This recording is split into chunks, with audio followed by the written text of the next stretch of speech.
What's up, guys? It's your girl Matt Cox from Maccouture Crafting, where we talk all things pop culture. And today we're doing another quilt celebration video where I basically interview a quilt. You guys, I'm so tickled about this particular quilt. It's the color story for me. I can't wait for us to talk about it.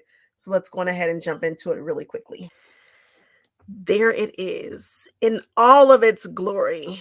I believe this is by Holly Hull, if my mind serves me correctly. Forgive me because I didn't look at it before we just started talking about it. I just kind of wanted to go through it with you guys. I remember walking by this and thinking they nailed this color story. It is so serene. It feels so good. I believe it's called Art Nouveau, I think.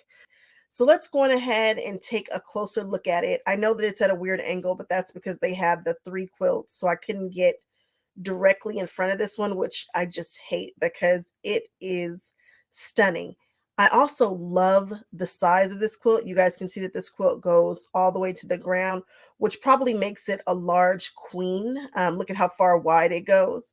And if we're just looking at it from this angle and from this far back, you can see that they've got that big, huge square in a square, which is, some people call it what, well, an economy block I think has another square in it, but a square in a square, it's amazing. People love that. They live for the square in the square. And you can really see the outside focuses on that peachy color. And then as you walk yourself in, you walk into a purple border, into blue, and then to another purple, and then into white. This quilt color story just tickles me because it's not so much like, oh, they use an orange, a peach. It's the tone of the color that they're using. It's just the variations of color. It's that this is not using solids everywhere, and I'm a solids girl. I think solids cut you like deep and hard, and to the point they really punch you.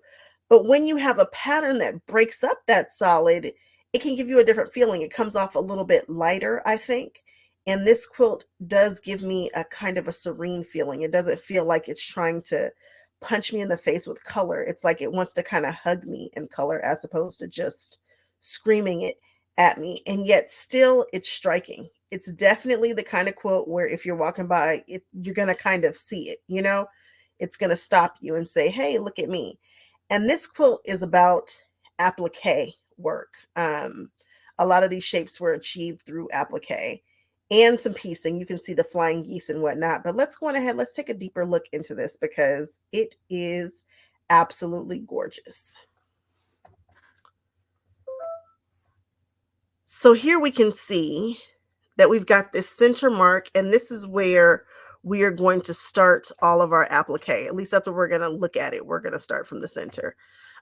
We've got a circle, orange circle into a white circle into another orange circle, and possibly, I think that was fussy cut with that design, with that patterned fabric, I think, if my mind serves me correctly. We can only get so close with these pictures.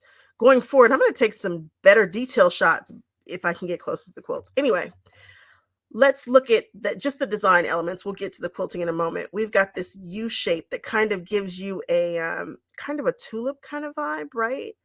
I want this quilt, guys. And then sitting in the bottom of it are more circles that are echoing the circle feel here and the circle feel that's going here. And the circles are graduated in size. Now, as we come down, let's come here. Oh, I love this part. These whimsical, airy reeds that are just, I guess they're leaves coming off of this stem. I absolutely think it's gorgeous. I wonder what this looked like before it was all quilted and had the kind of trapunto feel to it, because it is really cool. So we've got one leaf coming here, and she chose to sit that behind the stem. And then we've got another leaf that comes here, and it's woven under, over, and over. You know, and when you're looking at these things, you're kind of like, what? But these are decisions that she made. There's a reason, an aesthetic reason as to why we are where we are with this. I think this shape is absolutely gorgeous that comes off of this stem. And she chose to do it in a variation of these peaches. Now, I'm not sure if this all came from the same piece of fabric or if these are different fabrics in this peach section, but Oh my goodness, it is just beautiful. I am loving this. This is probably my second favorite part, maybe my favorite. I really like this U shape here, and then I like this, and then when we get further outward, I really like that too. But if we go straight up the center, I'm really feeling flying geese, and so I'm gonna have to do a flying geese kind of quilt, I think. So we have them here in purple, and then as you go off to the right, you see them in these larger flying geese here, and they graduate in color, and they're also using pattern fabrics.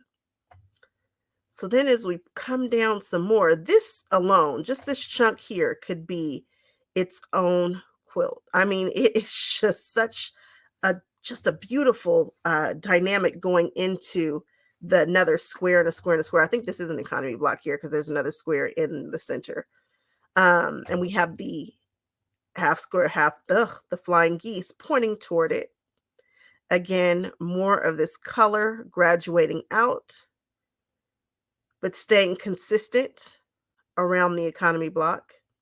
Same thing with the purples. It's not like we're jumbling them all up. We have the dark purple in the same position on either side and then the same across the top. So it keeps some consistency to it. Same thing here. We've got these two shades, which are different than these two, I believe. I think those are different fabrics, but same color family, same teals, that we've got going on. We're still gradiating, but oh, so pretty. So very, very pretty. Now we're going to swing right, and we've got a border here, this purple border, and then we get into my favorite part. This is so elegant. It's so just pretty. It's pretty. It's done well. We've got these plum reeds here, stems that are going, and they've got a beautiful bend to them, a beautiful shape. And it sits right in this corner and draws your attention to it. And just when you think the quilt is finished, no, because we've got some serious border work that is happening here in regards to the applique. I tell you, the composition of it is absolutely gorgeous. I don't know who designed, I'm not sure if this is a pattern or if this is an original design. Either way it goes, it's executed beautifully. There's a lot to be said about people who take other people's patterns and choose the colors. There's a gift in being able to choose color for a quilt, and this person has it. This person absolutely has it. Whoever chose the colors for this quilt has got it going on. And then, of course, I love the binding color. I love that we can see the binding. She didn't face it. It is a beautiful color, and it matches so well. It was just the perfect choice in color binding. I usually don't pick my binding colors until I finish my quilt. And I think I would like to believe that this is a color that I would have chosen. It's very possible that I would have gone with the darker one because I like stuff that punches you in your face. But this is the perfect choice for binding color. I love it. All right, let's get into the part that everybody loves. Let's see what's going on with this quilting here.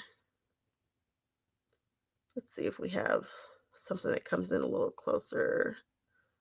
Let's look. Let's see.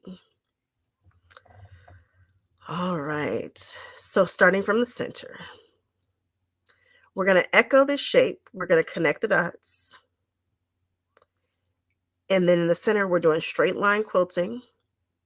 We're going to give us a circle here, which is echoing the circle in the center. And then we're going to fill it with pebbles. In my mind, I would like to believe that I could have done that. I don't know that I could have thought of it, but to execute it, I believe that I could have done that. So, okay, so this is approachable. It looks like each of the shapes was probably outlined to give it more of that dimension, that trapunto feel. You can see that each of these circles kind of has a little dimension to it. All right, I feel good about all that. Now, as we go outward, we've got some swirls. I feel like I can do these curly cues. Where it gets interesting is where we've chosen to do these lines and outline. That is really interesting to me because it's kind of pulling and separating and marking off these spaces where they can go on ahead and do their fills. There's a lot of pebble fills here, beautiful pebbles. We have some echo quilting within the flying geese. So just tracing the shape to this beautiful triangle. And as we keep pulling, I think this is as far as we can go on here. we get it again. It's repeating what we did in the center with some stripes. It's just that we've chosen to do these kind of fish-like shapes, these arcs here, to encapture the flying geese, which is interesting. That's kind of what I tell you, that's kind of what makes this quilt really cool is how it was sectioned off with the quilting. There's a lot of areas that have been compacted down with very, very dense quilting, and then some that have just been allowed to breathe. But when you really look at it, you saw some pebbles, some swirls, some straight line quilting, all things that we probably can do on our domestics to some degree. And I'm not taking anything from the quilter. I'm just trying to say that this could be possibly approachable for somebody. And then we get into this orange peel here. And that's serious business. That orange peel, that orange peel quilting right there, that's serious business. And it's a lot to do behind that shape. And then within the borders, we have some beautiful circles. And it was traced, they stay within 2 lines, which is cool. Then we get into feather work between the purple borders. And then, of course, my all-time favorite is just a crosshatch design. I'd put that in everything. If you ever see me quilt anything, it's probably going to have that because your girl loves a crosshatch. And then we get a chance to see that binding up close in that picture. So yeah, I think this is an absolutely gorgeous, gorgeous quilt. You guys know what to do. We're going to jump in the comment section and we're going to love on Holly Hull. We're going to show her all the love about this quilt, about her design, about her color choices. I love this quilt. I think it is absolutely gorgeous. Let me know what I missed, and I will see you guys on the next one. Okay, bye-bye.